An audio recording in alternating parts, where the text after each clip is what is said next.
Yo, what is up, guys? It's Pedro here. So today we have the Redskins top 5 free agency targets.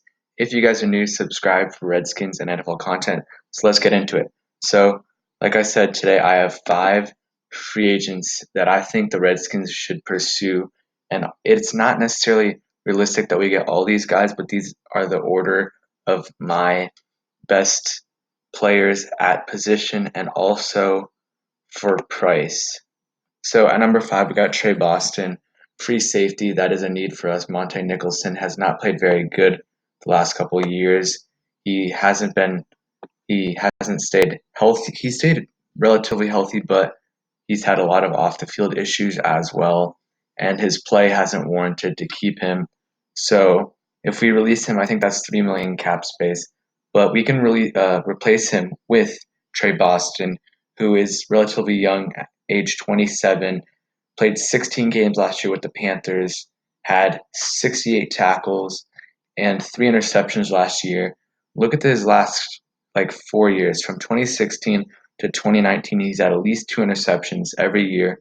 He had two in 2016, five in 2017, three in 2018, and same in 2019. So he's been very consistent, played very good the last few years, played in Carolina under Ron Rivera for a few years also, and he played last year under Ron Rivera. So he does have that familiarity with Ron Rivera.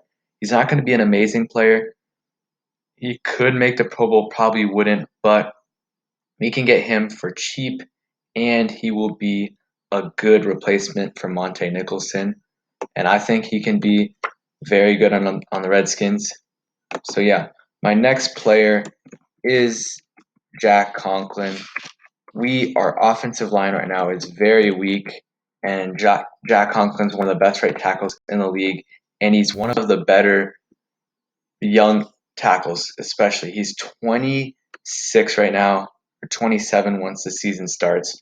So he's going to be looking for a lot of money, and this is going to be one of my targets, especially if Trent Williams is gone, because if Trent Williams is gone, we're going to have a hole at left tackle, and we still don't know about Eric Flowers and Brennan Sheriff. And then Morgan Moses isn't great either, so we'll have a lot of holes.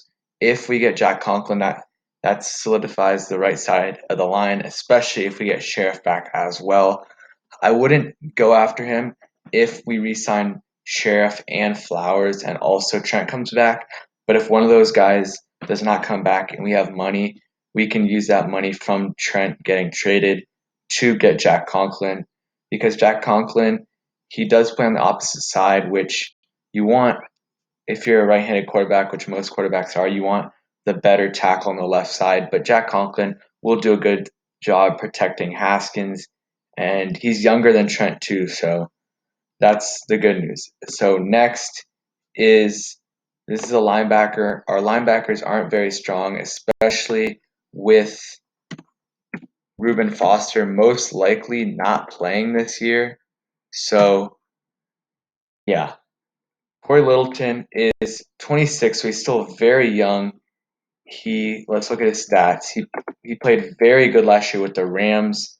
He's gonna probably I really don't know about his money situation, what he's gonna be asking for. But last year he played 16 games, played 95% of the snaps, 3.5 sacks, 134 tackles, 2 forced fumbles, and 2 interceptions.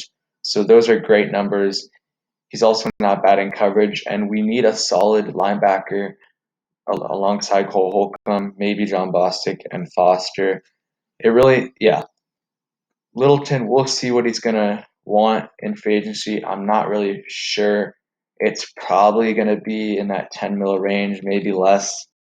I don't know, depending on how many other teams are going to bid on him.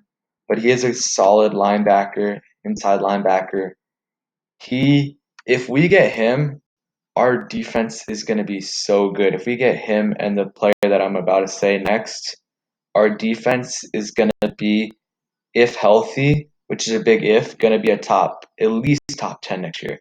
When you got, so let's assume we're getting Chase Young, Deron Payne, Jonathan Allen, Matt Ioannidis, Montez Sweat, Ryan Kerrigan coming in the rotation, and then At linebacker, you got Littleton, Holcomb, maybe Foster.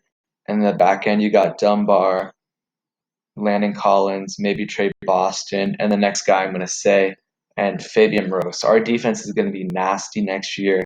So adding Littleton would just make it even crazier. So next player is a player that everyone is talking about. I talked about him in my last video, James Bradberry. He did say he wants $15 million, but I think he's not going to, I don't think he's going to get that. I think he's going to get that 13 to 14 million a year. And really, especially if we give him more in the later years, that's really like 11 mil or 12 mil in like last year's cap, because the cap is increasing, already increased a decent amount this year, and next year it's going to increase up to $40 million more. So if we give him like $15 million a year, and but start off like this year with like 12.5 million, and then next year like 15 or 16, and so on, because the cap's going to keep on increasing.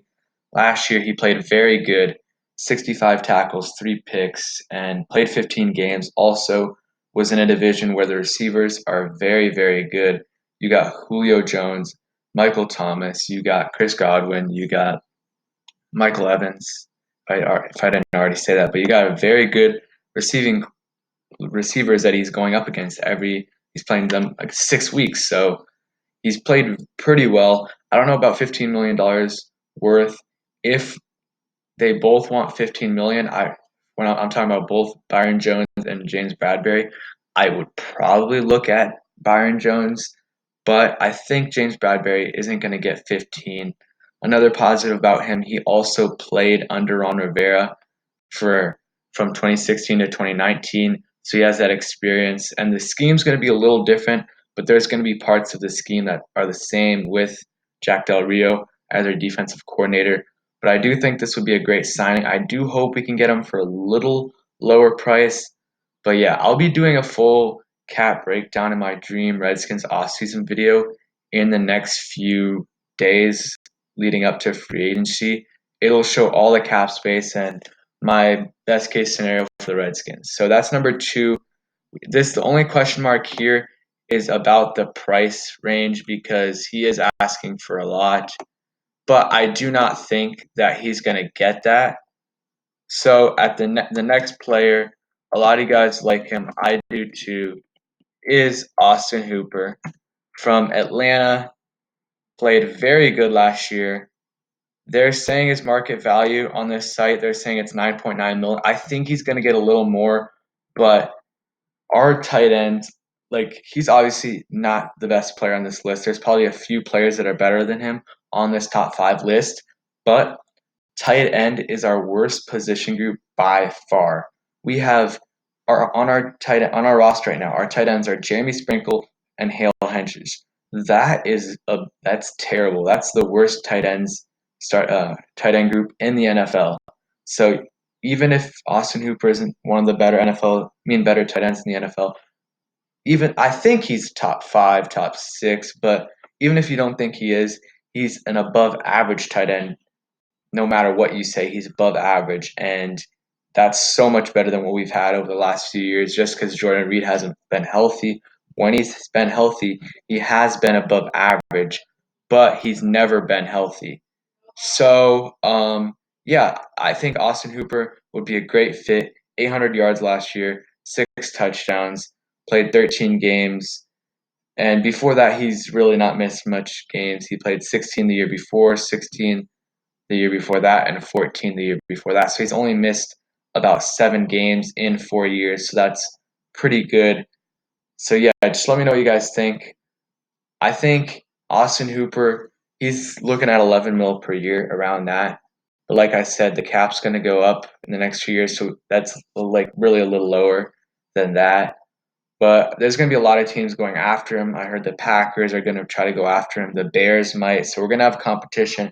It might become a bidding war. And if we can't get him, then I would look at Hunter Henry, or possibly Eric Ebron. See you guys. Thank you guys for watching. Hope you guys enjoyed the video.